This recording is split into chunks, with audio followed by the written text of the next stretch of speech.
La última cena ha sido la despedida, rebosante de cariño hacia los suyos. Después Jesús va con ellos al huerto de los olivos y allí ora al Padre. Es el momento de aceptar con obediencia del Hijo la voluntad divina.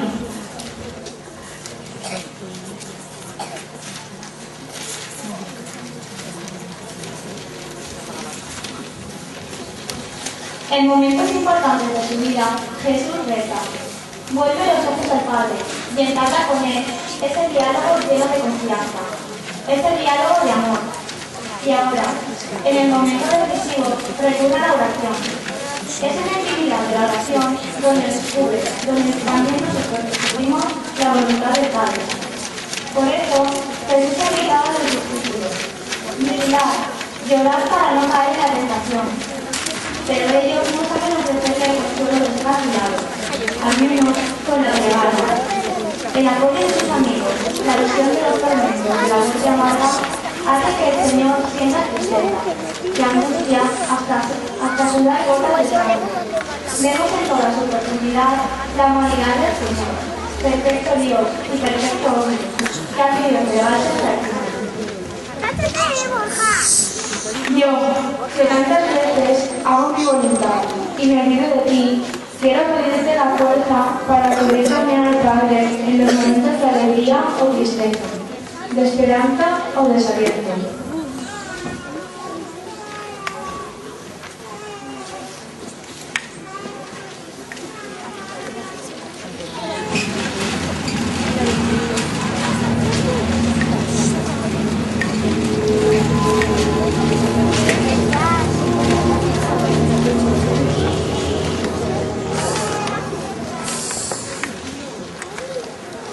Le entrega uno de los 12, uno de sus amigos íntimos, que ahora va a la cabeza de los enemigos del Señor. Judas había sido elegido personalmente por Jesús. Era de los 12, del grupo inicial que más cerca estuvo de él. Vio sus milagros, escuchó sus palabras de vida. El Señor había tenido con él gestos de confianza y predilección. ¿Cuál es la respuesta? La traición. Judas vende a Jesús por dinero, cambia su amistad por unas monedas. Y la traición, como ocurre en tantas ocasiones, trata de ocultarse con el disfraz, se viste de apariencia. Con un beso, gesto de amor y amistad, Judas entrega a su maestro, a su amigo. Y sabe cubrirse las espaldas. Junto a él vienen soldados armados. Al príncipe de la paz vienen a arrestarlo con armas. ¿Por qué lo hiciste, Judas? ¿Por qué no supiste reaccionar ante el terror? ¿Por qué desconfiaste del perdón de quien era tu misericordia? Señor, cuánto debía dolerte la traición de Judas, uno de tus predilectos. Perdóname, Señor, por tantos besos traidores, que no responda a tu amor con traición o con indiferencia.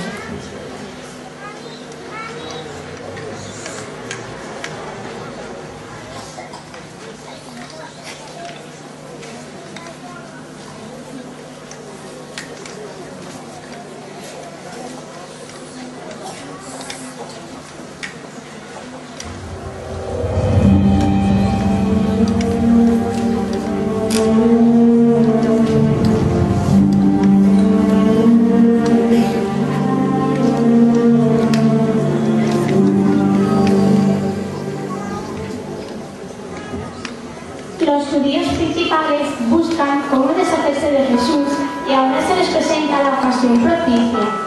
No quieren dejarla pasar, por eso le acusan injustamente y de noche le condenan. En estas horas turbias y oscuras van a condenar a muerte al Señor. Quieren matarle y han amañado el juicio. Lo de menos es que aquel hombre es o no inocente. Ellos solo reparan en que Jesús va contra sus intereses. Y aunque la ley prohíba juzgar de noche y sin oír la defensa del reo, no se detienen ante nada. Convocan el Sanedrín, no les importa la verdad. Por eso Jesús calla. Y ahora que lo vemos frente a sus acusadores, llenos de envidia y de odio, nos conmueve todavía más ese silencio del Señor ante la acusación injusta. Nosotros, que tantas veces buscamos quedar bien, porque la verdad resulta a veces tan incómoda. sentimos el reproche de ese silencio. Señor, el Sanedrín, los buenos, los representantes de Dios te condenan. Ayúdame, Señor, a ser siempre comprensivo con los demás, que vea a todos con tus mismos ojos y sepa responder a tantas maravillas de amor.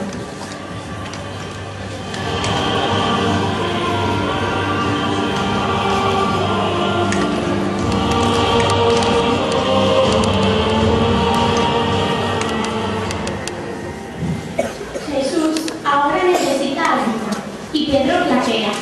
Niega a su maestro, no una sino 3 veces. Pedro había estado con Jesús desde el principio, desde ese encuentro junto al mar de Galilea, que había cambiado su vida, y lo quería de verdad. Era un hombre sencillo y apasionado. Entonces, ¿por qué niega a su maestro? Pedro, el impulsivo, el que sabe sacar la espada en un momento delicado, no sabe medir sus palabras y alardea de que nunca le abandonará. Aunque todos te nieguen, yo no lo haré. Pedro confía más en sí mismo que en el Señor. Se apoya en sus propias fuerzas y cuando fallan, se desmorona. Ha entrado en juego la soberbia. Se ha fiado más de sí mismo que de la palabra de Jesús. Por eso, cuando llega la hora de la verdad, se deja llevar por el miedo a quedar mal ante los demás, por los respetos humanos, y surge la cobardía, el miedo y la traición. Señor, yo también, como Pedro, te niego en tantas ocasiones, en lo importante y en lo más cotidiano. Cuando las cosas se hacen más cuesta arriba, me olvido de las promesas, de esos momentos en que te he dicho que no te abandonaría. Y porque conozco mi debilidad, te pido, Señor, ser humilde en mis palabras y en mis acciones, que me fíe de ti más que de mí.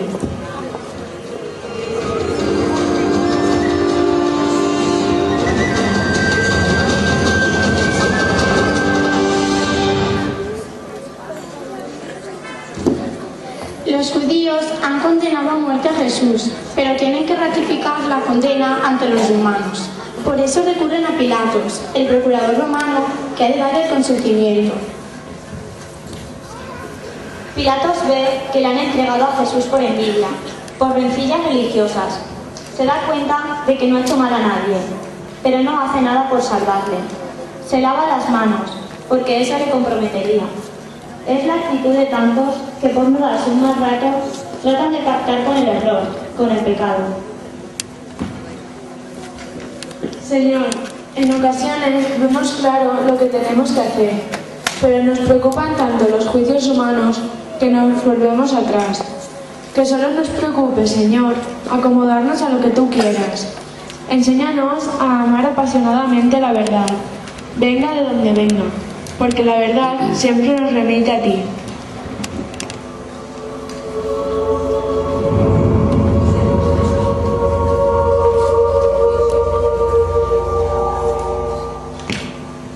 Pilatos quiere congraciarse con los judíos y entrega a Jesús a los soldados para que lo azoten.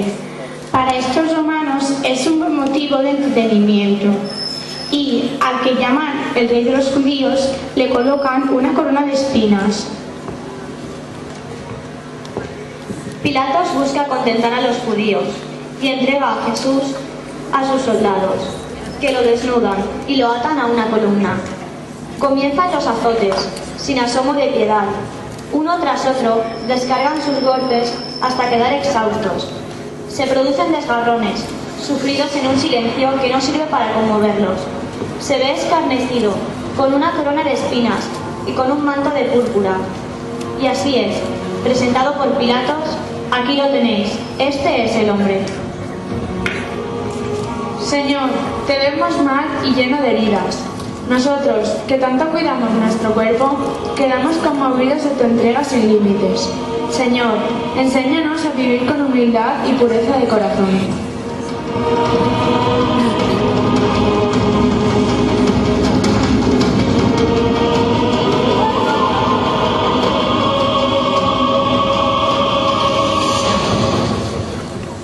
Los romanos emplearon como pena de muerte la crucifixión.